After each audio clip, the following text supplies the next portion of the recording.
Last year, I put together a personal style grid, and the idea was inspired by this TikToker, Evelyn, who was talking about how personal style should not just be about an aesthetic. You shouldn't just be like, oh, I'm a tomato girl, I'm cottagecore, I'm bloatcore, whatever it is. It should be about values, it should be about motivation.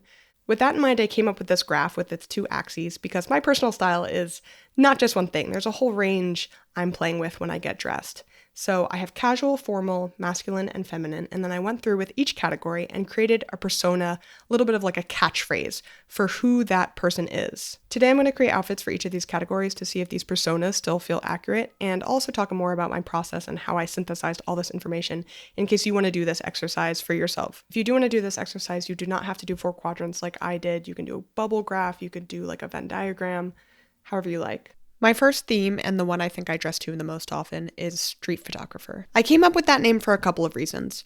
First of all, when I think of a street photographer, I think of someone who is walking around all day. Comfort and functionality is a huge part of what they need to dress for. But on the other hand, they're still a sort of stylish group of people. You know, they're artists, they're creatives. Of course, one of the best known fashion street photographers was Bill Cunningham, and he was known for wearing the same uniform every day, a bright blue chore coat, khakis, and leather shoes. Not to beat a dead horse, but what does that sound like? Japanese Americana, city boy style. And I made that grid before I went to Japan, so it's like I subconsciously knew city boy summer was coming. I think this is still my top theme because the values and motivations are still the same, right?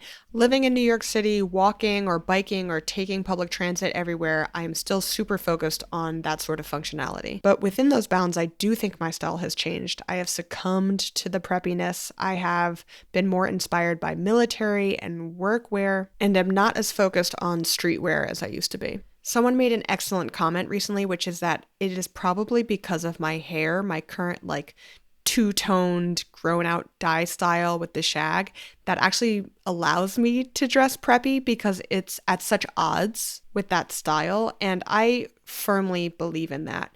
Whatever my hairstyle is, if it's long, sometimes I dress more masculine. If it's short, sometimes I dress more feminine. I find that I always play against what my hairstyle is. I don't want to get too much into the philosophy of what masculine versus feminine means. Just in this case, know that when I say masculine, I mean boxy, more oversized fits. And when I say feminine, I'm usually talking about things that are a little closer to the body and are a little bit more like waist conscious, I would say. They show off the waist more. Funnily enough, I like to style my hair up, usually in a bun, for more feminine fits. Read into that all you like. That's just how it goes for me. So my second most worn category is feminine casual, and that originally for me was called college brochure. College brochure was set firmly in the 2000s or late 1990s. It was all about boot cut and a little tight top. It's a very nostalgic look for me. It harkens back to what women were wearing when I was a kid and what I was wearing in middle school. However, as you can see, I'm not wearing that so much anymore. I've definitely transitioned to a more like early 30s minimalist woman, lightly inspired by the 90s. I can tell this shift has been happening because the inspiration that I've been talking about and using have been much more elegant women.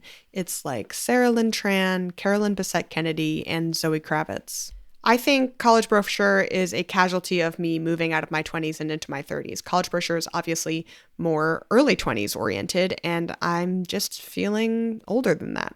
I'm finding it really hard to come up with a good name for this new stage. The only thing I have is Woman About Town. I think the idea is that, you know, she can go to a meeting, she can work at a cafe, she can go sit in the park, she can go out for drinks after. It has professionalism, but it's flexible for almost all occasions.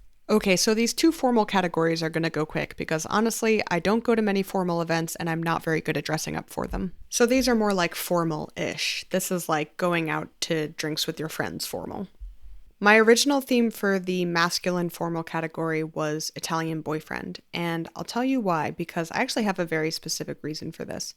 When I'm around my friends, I can be very protective, I'm service-oriented, I help people put up shelves, I help them carry their heavy luggage, I get water for the table. This has become such a running joke that instead of saying thanks, my friends will just be like, ugh, you're such a great boyfriend.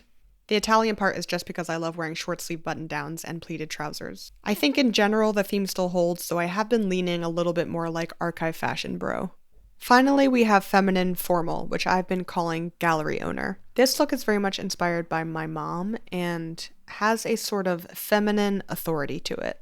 I like this outfit a lot, but you have to disregard the tank top. It is just a Hanes tank top. I need to get like a nicer, thicker white tank top to go with these pants. Obviously, for gallery owner, I am wearing Issey Miyake pants and purse. And even though this is in the formal category, obviously a gallery owner is someone who is still working. Like she's at a nice event, but she's working that event. Again, you need to look good and be able to stand on your feet for a couple of hours.